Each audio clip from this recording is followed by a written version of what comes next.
नमस्कार दोस्तों, स्वागत है आपका आज के मुख्य समाचारों में। जी हाँ दोस्तों, आपको यहाँ पर देखने को मिलेंगी सुबह से लेकर शाम तक की तमाम बड़ी खबरें, मुख्य समाचार, ब्रेकिंग न्यूज़ अपडेट्स के रूप में। तो दोस्तों, आप सभी लोगों से रिक्वेस्ट है इस वीडियो को ज़्यादा से ज़्यादा लाइक और शेयर करें। तो चलिए दोस्तों, जान लेते हैं आज की पहली बड़ी खबर। भारत जोड़ो यात्रा, एमपी में राहुल गांधी के कार्यक्रम में हो सकता है बड़ा बदलाव। जी हाँ दोस्तों, कांग्रेस नेता राहुल गांधी की भारत जोड़ो यात्रा मध्य प्रदेश में शुरू होने में एक हफ्ते से भी कम का समय बचा है। यात्रा का पूरा शेड्यूल तय था, लेकिन अब गुजरात चुनाव के कारण उनके कार्यक्रम में थोड़ा बदलाव किया जा रहा है। मध्य प्रदेश में राहुल गांधी की यात्रा के प्रभारी पीसी शर्मा ने जानकारी दी कि तय कार्यक्रम के मुताबिक राहुल गांधी भारत जोड़ो यात्रा लेकर मध्य प्रदेश में 20 नवंबर की शाम को प्रवेश करेंगे। रात्रि विश्राम के बाद 21 नवंबर को उनके ब्रेक लेने का कार्यक्रम है। पहले एमपी में यह यात्रा 22 नवंबर से शुरू होनी थी, लेकिन गुजरात चुनाव के कारण अब यात्रा 23 नवंबर से शुरू होगी। 22 नवंबर को राहुल गांधी चुनाव प्रचार के लिए गुजरात चले जाएंगे। इसके बाद भी पार्टी उनको गुजरात चुनाव प्रचार में लगाती है तो फिर वे उसके मुताबिक यात्रा से ब्रेक लेंगे। मध्य प्रदेश में राहुल गांधी की यात्रा 3 दिसंबर तक चलनी है। दोस्तों, जरूरत पड़ी तो इन तारीखों में भी बदलाव किया जा सकता है। राहुल गांधी की मध्य प्रदेश में भारत जोड़ो यात्रा को लेकर कांग्रेस जबरदस्त तैयारियों में जुटी हुई है। इसके बाद दोस्तों, अगली बड़ी खबर। सितारगंज में स्कूल बस पलटी, 2 की मौत, कई स्टूडेंट्स हो गए घायल। जी हां दोस्तों, उत्तराखंड के सितारगंज में एक स्कूल बस पलट गई। इस हादसे में 2 स्टूडेंट्स की मौत हो गई और कई घायल बताए जा रहे हैं। जिस समय यह घटना हुई, बस में 56 लोग सवार थे। 6 टीचर्स का स्टाफ भी साथ चल रहा था। किस वजह से यह बस पलटी अभी तक स्पष्ट नहीं है, लेकिन घायलों को उपचार के लिए पास के अस्पताल में भर्ती करवा दिया गया है। मुख्यमंत्री पुष्कर सिंह धामी ने इस हादसे पर ट्वीट कर कहा कि नया गांव भट्टे में वेदराम स्कूल किच्छा की बस के दुर्घटनाग्रस्त होने का दुखद समाचार प्राप्त हुआ। हादसे में 2 लोगों के निधन एवं कई छात्रों के घायल होने की अत्यंत पीड़ादायक सूचना मिली है। प्रशासन द्वारा सभी घायलों को उपचार हेतु नजदीकी अस्पताल भेज दिया गया है। इसके बाद दोस्तों, अगली बड़ी खबर। सबसे पहले ब्रिटेन जाऊंगी बेटी के पास, रिहाई के बाद बोली राजीव गांधी हत्याकांड की दोषी नलिनी श्रीहरन। जी हां दोस्तों, पूर्व प्रधानमंत्री राजीव गांधी की हत्या के 6 दोषियों में शामिल नलिनी श्रीहरन को शनिवार को तमिलनाडु की जेल से रिहा कर दिया गया। रविवार को पत्रकारों से बातचीत करते हुए नलिनी ने अपने आगे की योजना के बारे में जानकारी दी। सुप्रीम कोर्ट के फैसले के बाद नलिनी 31 साल बाद जेल से छूटी है। जेल से रिहा होने के बाद अब क्या प्राथमिकताएं होंगी, इसके बारे में पूछे जाने पर नलिनी ने बताया कि सबसे पहले वह मामले में दोषी अपने पति मुरुगन के साथ ब्रिटेन में रहने वाली अपनी बेटी से मिलना चाहती है। नलिनी ने कहा कि उसकी प्राथमिकता उसके पति और सहदोषी मुरुगन को रिहा कराने की है, जो इस समय त्रिची में विशेष शरणार्थी कारागार शिविर में है। उसने कहा कि मुरुगन के लिए पासपोर्ट और वीजा का इंतजाम करना है ताकि ब्रिटेन में रहने वाली ग्रीन कार्ड होल्डर बेटी से मिल सके। इसके बाद दोस्तों, अगली बड़ी खबर। तिहाड़ जेल के अधिकारी अजीत कुमार सस्पेंड, दिल्ली के मंत्री सत्येंद्र जैन से जुड़ा है मामला।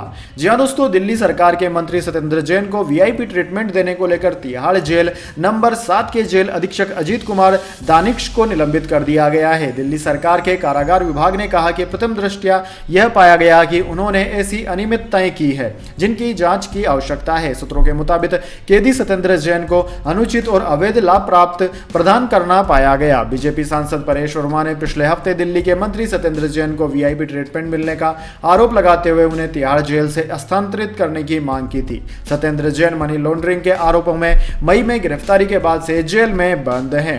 बीजेपी नेता वर्मा ने कहा था कि एक समय था जब तिहाड़ जेल का नाम सुनकर आरोपी डर जाते थे, लेकिन आज दिल्ली के मुख्यमंत्री अरविंद केजरीवाल की सरकार के मंत्री भी जेल से नहीं डरते। उल्टे केजरीवाल के मंत्री सत्येंद्र जैन वहां मसाज करवा रहे हैं। बीजेपी नेता की टिप्पणी परिवर्तन निर्देशालय की ओर से सत्येंद्र जैन के खिलाफ कथित मनी लॉन्ड्रिंग मामले से संबंधित जमानत की सुनवाई में दलीलें खत्म करने के बाद आई थी। ईडी ने दिल्ली की एक अदालत को बताया था कि उन्होंने जेल में अपनी शक्ति का दुरुपयोग किया। उन्हें ताजा कटे हुए फल और मालिश प्रदान की गई। इसके बाद दोस्तों, अगली बड़ी खबर। बीजेपी पर सीएम ममता बनर्जी का हमला, नहीं चाहिए दिल्ली का पैसा, कुछ लोग बंगाल का खाते हैं।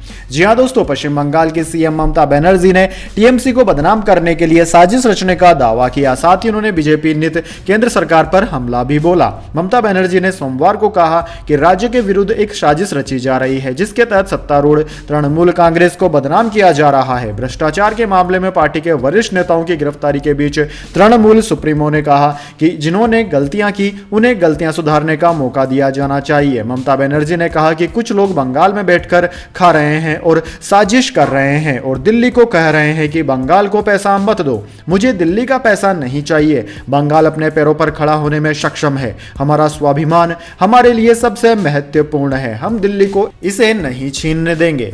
इसके बाद दोस्तों अगली बड़ी खबर, इंग्लैंड को खिताब दिलाने वाले स्टोक्स कभी डिप्रेशन में रहे। 2016 में 19 रन देकर वर्ल्ड कप गंवाया था। जी हां दोस्तों, तारीख थी 3 अप्रैल 2016 और मैदान था कोलकाता का Eden garden. T20 world cup का फाइनल खेला जा रहा था। इंग्लैंड को वर्ल्ड कप जीतने के लिए 6 बॉल में 19 रन बचाने थे। टूर्नामेंट में 4 विकेट लेने वाले इंग्लिश गेंदबाज को कप्तान ने गेंद सौंपी। सामने थे वेस्टइंडीज के कार्लोस ब्रेथवेट ने लगातार 4 गेंदों पर 4 छक्के लगाए और मैच खत्म कर दिया। गेंदबाज हताश, वो मैदान में सिर पकड़कर बैठ गया। टीम के बाकी प्लेयर्स उसे संभालने लगे। वर्ल्ड कप जीतने का मौका इंग्लैंड के हाथ से फिसल चुका था।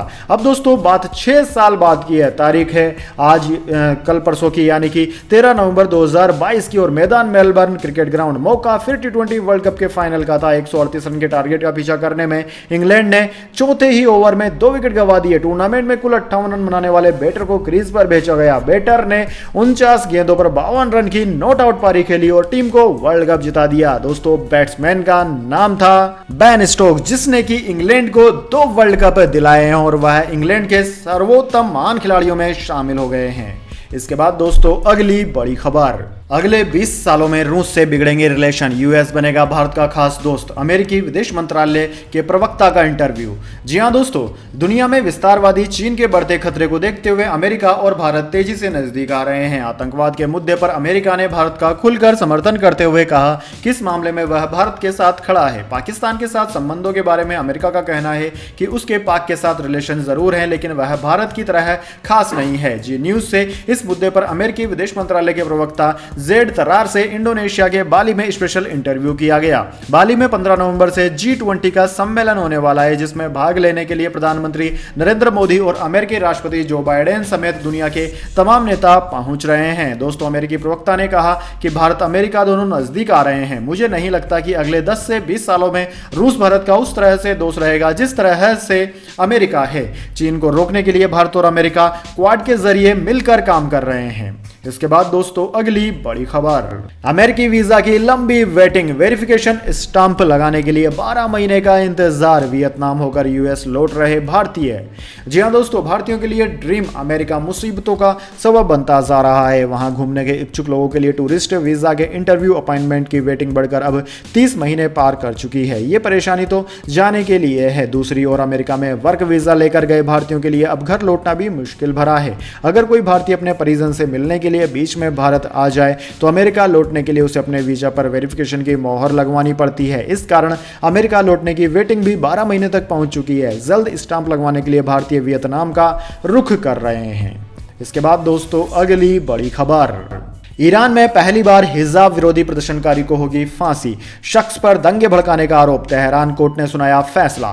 जी हां दोस्तों, ईरान में 16 सितंबर को शुरू हुआ हिजाब विरोधी प्रदर्शन अब भी जारी है। इस बीच मीडिया रिपोर्ट्स में दावा किया गया है कि पहली बार विरोध प्रदर्शन में शामिल एक शख्स को फांसी की सजा सुनाई गई है। इसके अलावा 5 लोगों को 10 साल की सजा सुनाई गई है। तेहरान कोर्ट ने जिस शख्स को सजा देने का फैसला किया है उस पर सरकारी इमारतों में आग लगाने, दंगे भड़काने और राष्ट्रीय सुरक्षा के खिलाफ साजिश करने के आरोप हैं। रिपोर्ट्स में कहा जा रहा है कि सजा पाने वाले सभी लोग कोर्ट को चुनौती दे सकते हैं।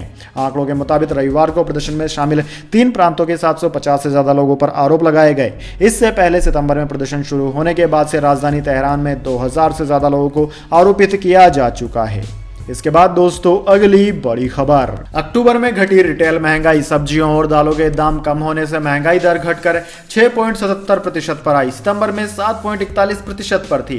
जी हां दोस्तों, अक्टूबर महीने में रिटेल महंगाई घटकर 6.77% पर आ गई है। सितंबर में यह 7.41% थी।